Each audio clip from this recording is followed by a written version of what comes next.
Fargo, the new virtual assistant from Wells Fargo, makes banking faster and easier. Like this. Fargo, what's my checking account routing number? And this. Fargo, turn off my debit card. And this. Fargo, what did I spend on groceries last month? And that's just the beginning. Do you, Fargo? You can. In the Wells Fargo mobile app. Learn more at wellsfargo.com/getfargo. Terms and conditions apply. Your mobile carrier's availability and message and data rates may apply. Wells Fargo Bank, N.A., member FDIC.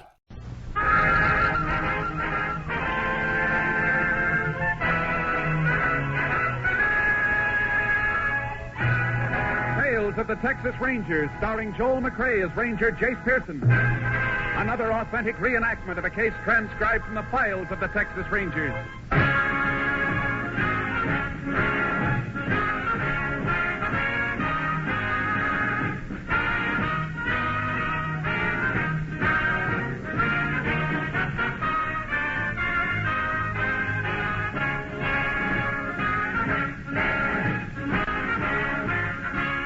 Names, dates, and places in the following story are fictitious for obvious reasons. The events themselves are a matter of record.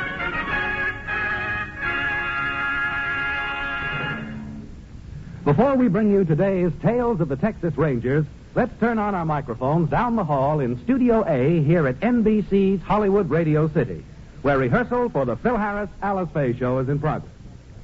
Yeah. Now, that's the way we'll do it on the show. It sounded great, fellas. Phil, would you like to talk to the listeners during this break in rehearsal? Yeah, Bill, I'd love to. Folks, I'd just like to take a few seconds here to remind you about part of the fine lineup of entertainment for the rest of the evening right here on NBC. Right after Tales of the Texas Rangers, listen to The Big Show with Tallulah Bankhead and all of her darling guest stars. I know you'll want to hear the music and comedy. The Big Show is lined up for you today. And then we come on to keep you entertained with our show, starring Alice Faye, Frankie Remley, Julius Abruzio, and some band leader, Phil, what's his name? Well, please, will you slow up a minute? It's the Phil Harris Alice Faye show right after The Big Show today, and I hope you'll listen, folks. And now, let's return to Tales of the Texas Rangers.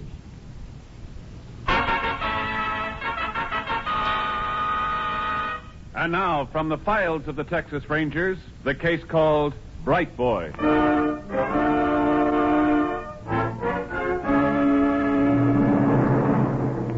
It is 7:45 p.m., June 19th, 1947. A man and a teenage boy are driving along the highway through Harding, Texas, about 30 miles from Corpus Christi. They've been following an expensive new sedan for the past 20 minutes. The driver watches the sedan ahead of him intently. Beside him, the teenage boy polishes his glasses. Sure that's the buggy you want? Yeah. You sure that's the right color green? Man said he wanted a green one, and that's green. I didn't stop to ask if he meant lime green or chartreuse. Green's green. Okay. Does he have an aerial? Can you see? Yeah. I don't like to drive without a radio. It gets lonesome. You hear about Sleepy? Huh? Who? Sleepy Horner. He got spiked stealing second. Who cares? Elkin did it. School starts pitching, see? Only he stops and throws the ball to Elkin high. And Sleepy comes sliding in. Now, cut it. Don't care none about Elkin or Sleepy or no pitcher. Ever since you was a kid, all I ever heard out of you was baseball. It wasn't baseball, it was fishing. About time you growed up. All right, Tom, all right. How fast you think she'll go? 100 maybe. Only don't you try it. I drove one once that was marked on the speedometer for 110, but she couldn't make more than 90. Don't you drive that car up ahead, no 90. You want some cop to stop you for speeding? Ain't no one stopped me yet. Well, you get picked up, Larry, and I don't know you. Now, you remember that.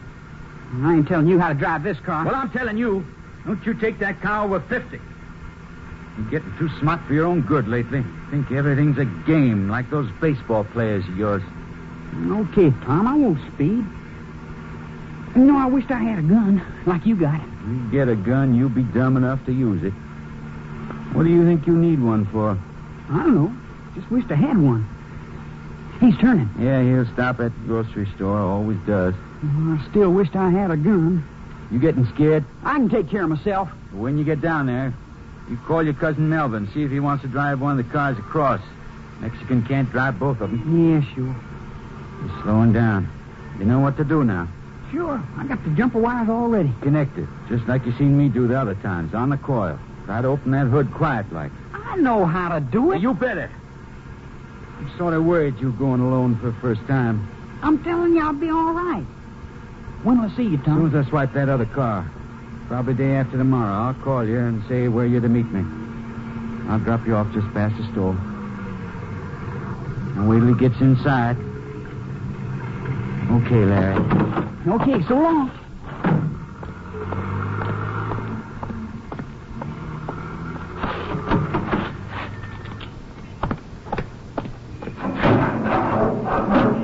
Hey, what are you doing to my car? Get away from that car. What do you think you're doing? Leave go of me. Go out, you little... Let me alone. No. Mom, you're breaking I'm it. turning you over to the sheriff. I'll kill you. Drop that knife. I'll kill you. Stop. Kill you. No. How's that?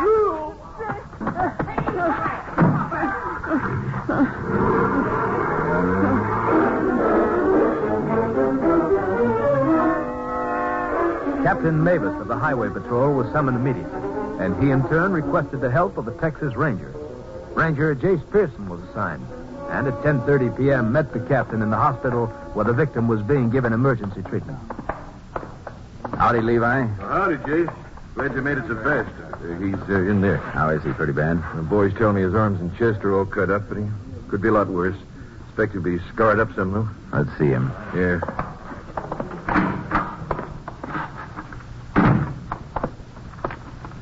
Mr. Dykes, I'm Captain Mavis, Highway Patrol. This is Ranger Pearson. Hello. This will just take a minute, Mr. Dykes. Did you get a good look at this fellow who knifed you? No, not much light. First saw him, he was looking under the hood, and it happened pretty fast. Well, how about his size? Was he a big man?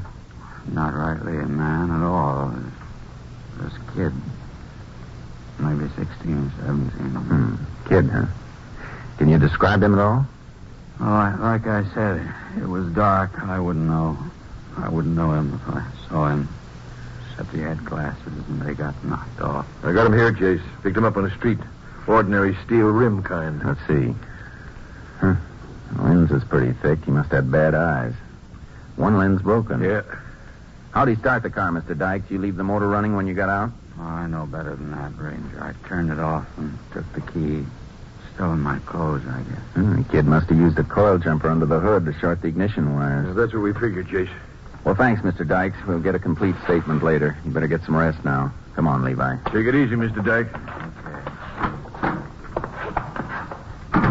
He's lucky the knife didn't get into his face. Yeah. You said on the phone there's been a string of these car thefts. Yeah, it's the 5th. 5 expensive cars stolen in the last 6-7 weeks. Always done the same way, but nobody got hurt before this one. Somebody always does sooner or later. You recover any of them? Not one. I got a vague description of one of the thieves a couple of weeks back. A young punk wearing glasses. Might be the same kid. Doesn't sound like a kid taking a car for a joyride. They usually abandon it by morning. I know. Looks like somebody's building up a real sweet racket for himself. He's able to get rid of them so fast that you can't find them. Kid's probably not playing a lone hand. Yeah, that's the way I figured. After I talked to the sheriff tonight, I contacted Austin. It was headquarters' idea we work together. Let's get back to your office and call Austin. That pair of glasses looks like our lead.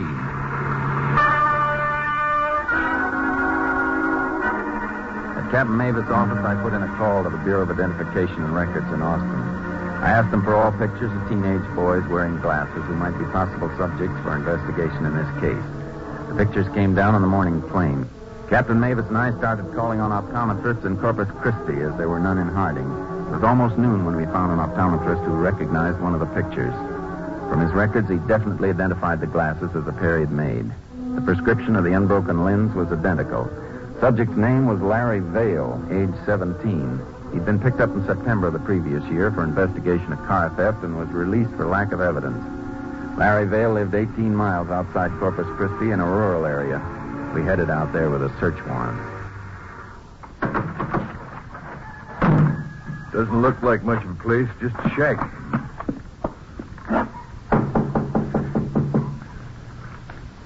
Think maybe he's in there, hiding? It's possible. What do you want to do? Take a look around back. They got chickens back there. Maybe somebody around. Might have left these parts after last night. Ought to be someone here. Kids don't usually live alone. You'd imagine we'd find his folks around. Look, Jace. All that feed on the ground. Chickens haven't had time to eat it all. Could have been fed more than a few minutes ago. Who's that out back? There is somebody in the house. Come on. You been in here all the time, mister? Oh, a ranger. No, I just come in. I've been feeding the chickens. Didn't you hear us knocking on the front door? No, I didn't hear nothing. Come on in. I'm Tom Vale. I'm Ranger Pearson. This is Captain Mavis, Highway Patrol. Howdy. You want to see me about something? Larry Vale live here? Why are you asking about Larry? I just want to talk to him. What about? Just tell the ranger where he is, mister. Well, he ain't here. Was he here last night? Well, no, he went fishing. Does every once in a while. Stays away a few days at a time. Oh, excuse me. I better turn down the fire on those beans. You any kin to Larry? Yeah, I'm Larry's brother. Why? He in trouble? Maybe.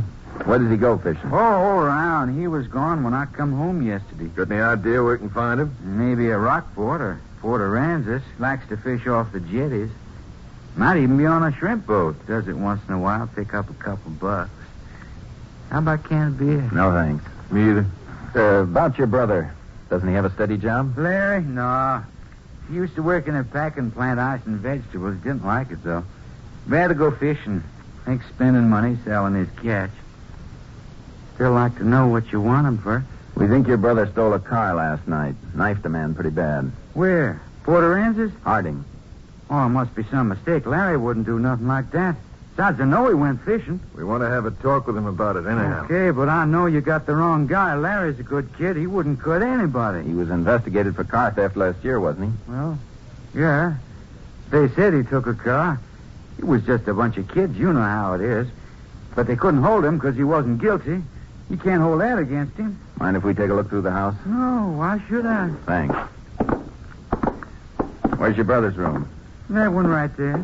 Okay to go in? Help yourself. I still say you're making a big mistake.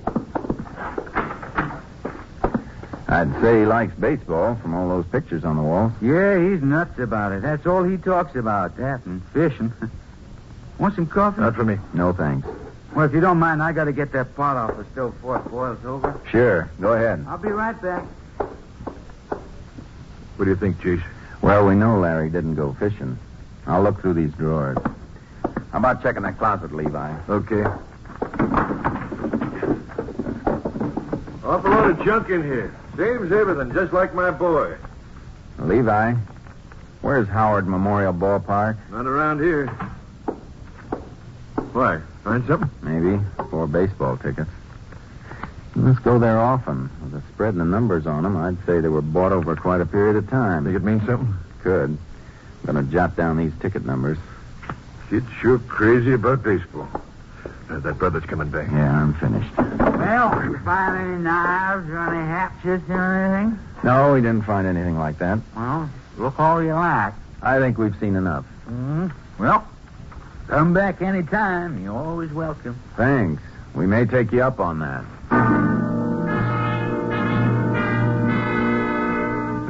We went back to Highway Patrol office and put out an APB on Larry Vale. We learned that Howard Memorial Ballpark was located in Meade, Texas, 150 miles away.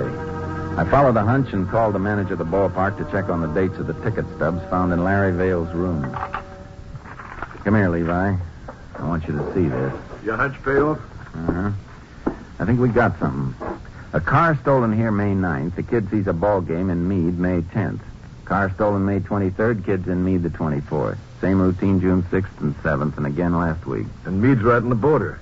You think those cars are being run over into Mexico? Wouldn't be surprised if the pattern holds up. Larry Vale's due to see that game tonight. And so am I.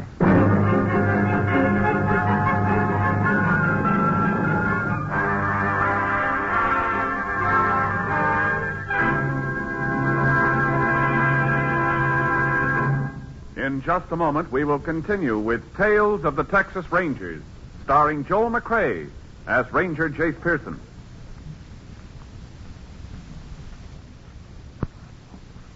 Medical science now knows that there are about 21 well-recognized types of heart disease. One of the leading heart authorities, Dr. Paul D. White, declares that the classifying of heart disease into various types is one of the greatest medical advances of our time. This is only one of the great advances, such as new surgical techniques, new drugs, new methods of care, prevention, and treatment, which have brought new hope to millions of hearts. New Hope for Hearts is the slogan of the Heart Fund of the American Heart Association and its affiliates. Your contribution will help our doctors to continue their fight against heart disease, this nation's leading cause of death. Do your share because it is your fight. Send your contribution today to Heart, H-E-A-R-T, Heart, in care of your post office. And now back to Tales of the Texas Rangers.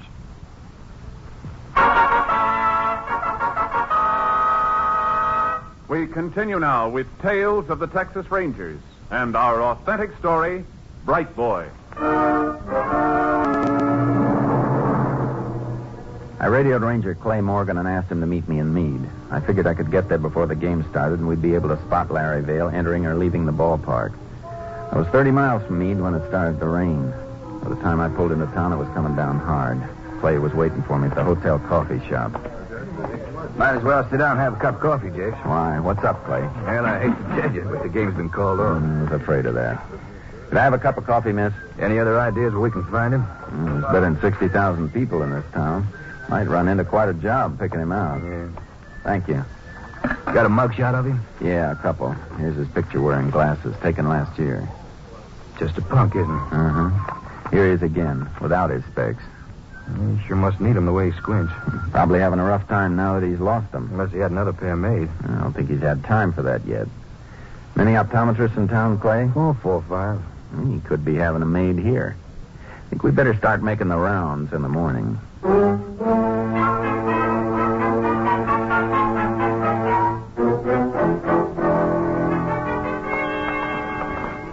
Yeah, how about it, Jace? Reckon we might have been wrong? Still got a chance. There's another optometrist up ahead. If he's not getting his glasses in this town, we'll have a time finding him. Yeah. Nobody here, Jace. Probably in the back. Hit the call bell. Yeah. Just a minute. Morning, Rangers. Seems every time I go in back, somebody comes in. I'm sorry if we... Oh, that's all right. I'm used to it. Ought to move the lens grinders up front. What can I do for you, gentlemen? I'm Ranger Pearson. This is Ranger Morgan. Glad to know you. I'm Doc Heath. We're looking for a kid about 17. Figure he might have come here for glasses. Here's a picture. It's about a year old. Just a second. I put my glasses on. This young fellow you're looking for in trouble? He's wanted for questioning. Yes, sir. He was in yesterday morning. You positive? Absolutely, Ranger. It's the same one. Matter of fact, it's his glasses I'm working on now. Ordered the same kind of frames like in this picture. You know where he's staying? Got his address right here on the order. 128 Junket Street. Name's Sam Jones. Okay, thanks. He'll be back at 3 to pick his glasses up, doing a rush job for him. Says his eyes were killing him. Been a lot of help, Doc. Much obliged. Glad to be of service, Rangers. Anytime. If we don't find him by 3, we'll be back.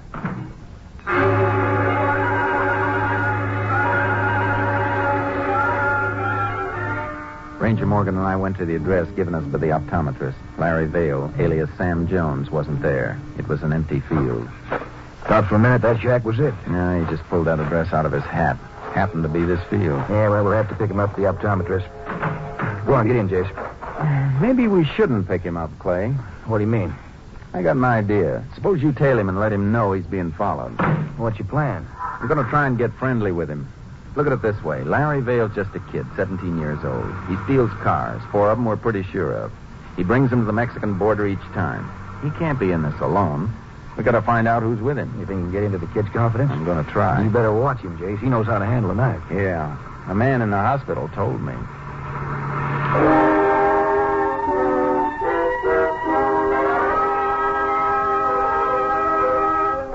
We drove to the local highway patrol office. They arranged for me to borrow a cheap suit that looked like somebody'd slept in for a week. I put it on and we drove back to the optometrist's office. We got there a few minutes after 2. Clay parked the car out of sight while I went in to see the optometrist. Hello, Doc. Howdy. Oh, didn't recognize you in them clothes. Boy been here yet for his glasses? No, he hasn't. Expect him pretty soon now. We'll be outside watching. Don't let him know we've been here. Well, I'll try. I'm sure try, Ranger. What's the matter, Doc? Oh, I Just a little edgy, I guess. And just keep calm. We'll do the rest.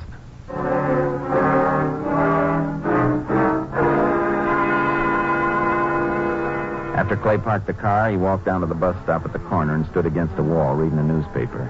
I picked a little hash house directly across the street from the optometrist and sat by the window. We waited. By 3 o'clock, I was on my third cup of coffee. Larry Vale showed up 10 minutes later and went into the optometrist's shop. 15 minutes after that, he came out, wearing his new glasses. He walked east. Clay followed close behind him while I kept pace with him across the street. The next corner, I crossed over and fell in step beside Larry Vale. You want to spend the best $5 you ever spent in your life, bud? Huh? What do you mean? Shake that ranger that's tailing you. What? It's been on your tail the last half hour like a flea on a hound dog. Where? Back a ways. Don't look around. Oh, you're crazy. Why'd a ranger tail me? He's got no reason. Why don't you tell him to stop following you? But you're not kidding me, are you? Stop by this window. You'll see his reflection. I don't see him. There he is, back by the building. If anybody knows a tale I do, I had to learn it the hard way. Did you see him? Yeah. How'd I know he's following me? Maybe he's after you. Yeah, they don't follow me long. I watch my back trail too close. He's been following you, and I've been following him. I'll tell you what. I'll show you how to shake him and include that in the price of the $5. Come on, let's walk. Not so fast. Take it easy. You ain't a cop, are you? That's a good one. I should walk along helping you duck a guy with a badge if I was a cop. Use your head, kid. Yeah, that's right. Just doing you a favor, because I can use the $5. Here, around this corner. He's still coming. I don't like this. Of course not. I wouldn't either if I was you. I'm getting out of here. Don't be a chump. You'll be caught before you get a block. This way, in this 10-cent store. Why'd you want to come in here? Just take it easy. Mosey along towards the back. There he is. Came in behind us. There's always an alley behind these 10-cent stores where the trucks unload. There should be a back door here somewhere. Come on. Yeah. Hey, you wait up! All right, let's move. There's a cab standing in the corner. Okay. Cab's sitting there. Is he coming? Don't bother looking. Just keep going. Go on. Get in. All right. We're in a hurry, driver. Go straight ahead and step on it. Just keep going till I tell you to turn. You see, boy? There's nothing to it.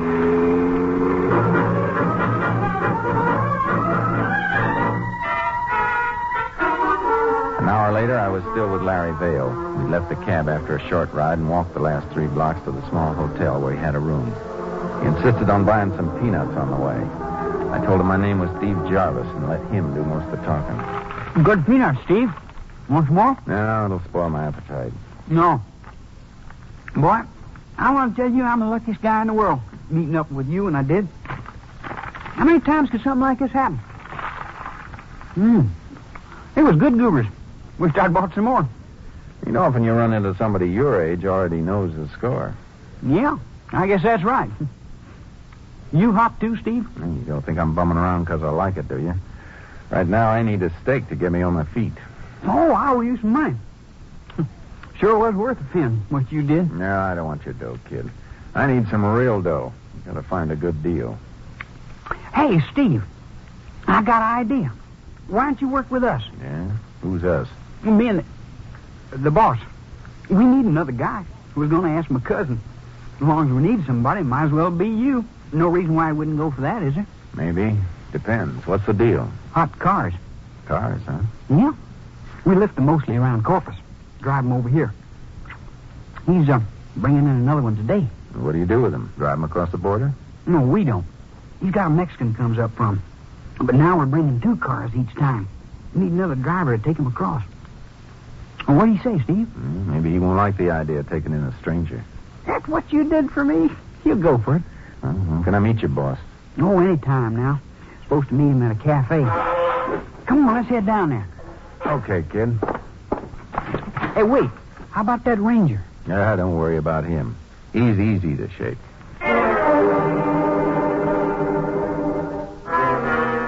We took a taxi to a small cafe in a tough district just off the main drag. I spotted Clay behind us. He was doing some real trailing now. Larry and I went in and sat in the rear booth. That's where we were to meet the boss. You'll be here any time now. Good food, huh? Not bad.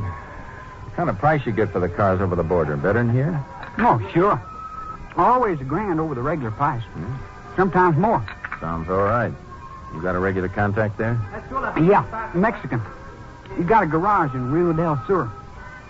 Hey, waitress, how about some coffee, huh? This Mexican, he takes them down to Mexico City. Ever run into trouble on this end? Oh, I did this time. The guy almost caught me. Taught him a lesson, though. I cut him up real good. You should have seen the look on his face. Yeah. I'll bet he almost died laughing. Hey, that's good. Hey, where's that coffee? You sure this boss is coming? Oh, don't worry. He'll be here. Tell you what, Steve. How about us going to the ball game next Saturday? You and me, huh? Sure. We'll get good seats right behind home plate. And then... Here he comes now. Where? In the front door. Boy, when I tell him what you did for me, he'll sure be glad to meet you. I'll bet he will. Hi, Larry. Everything all right? Hi, Tom. Want you to meet Steve Jarvis. Howdy, Joe. Beat it, Larry. What? Hold it, Vale. Beat it, Larry. Here's the Ranger. Ranger! Hey, grab the kid. Oh, you dirty. Drop the gun. I'll break your wrist. Drop it. I got the kid, Jake. Please, let me go. Let me go. Put out your hands, Vale. You okay, Jake? Yeah. I didn't mean to do it, honest. You got his knife? Yeah, Exhibit A. You stupid punk. I didn't know he was a ranger, Tom. How was I to know? A lot of things you don't know, son. Maybe someday you will.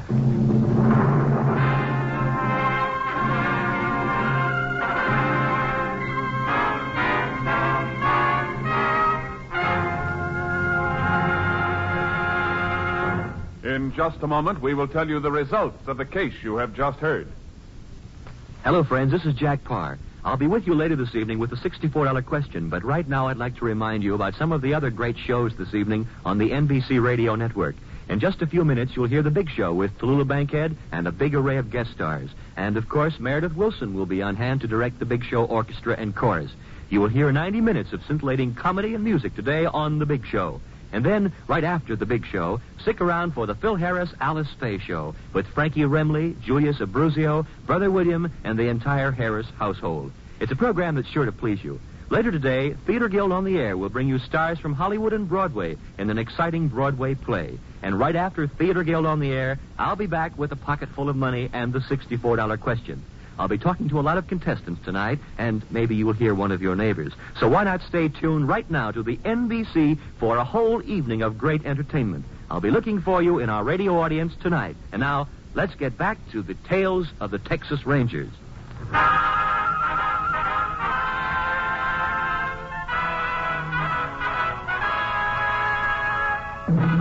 And now, here are the results of the case you have just heard. Larry Vale was found guilty on 4 counts of auto theft and 1 count of armed assault. He was sent to the state school for boys at Gatesville until he became of age. His brother Tom Vale pleaded guilty to contributing to the delinquency of a minor and to 5 counts of auto theft. He received a 20-year term at Huntsville. Mexican authorities cooperated with the Texas Rangers in apprehending the others involved in these crimes.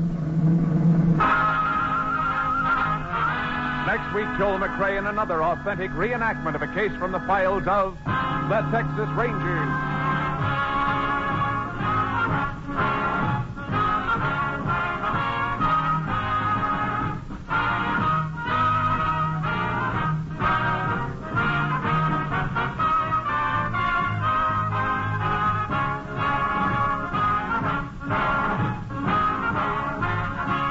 Joel McRae will soon be seen in San Francisco Story, a Warner Brothers release. The cast included Tony Barrett, Sam Edwards, Whitfield Connor, Paul McVeigh, and Herb Ellis. Technical advisor was Captain M.T. Lone Wolf Gonzalez of the Texas Rangers. This story was transcribed and adapted by Bernard Ederer and Robert A. White, and the program was produced and directed by Stacy Keith. Hal Gibney speaking.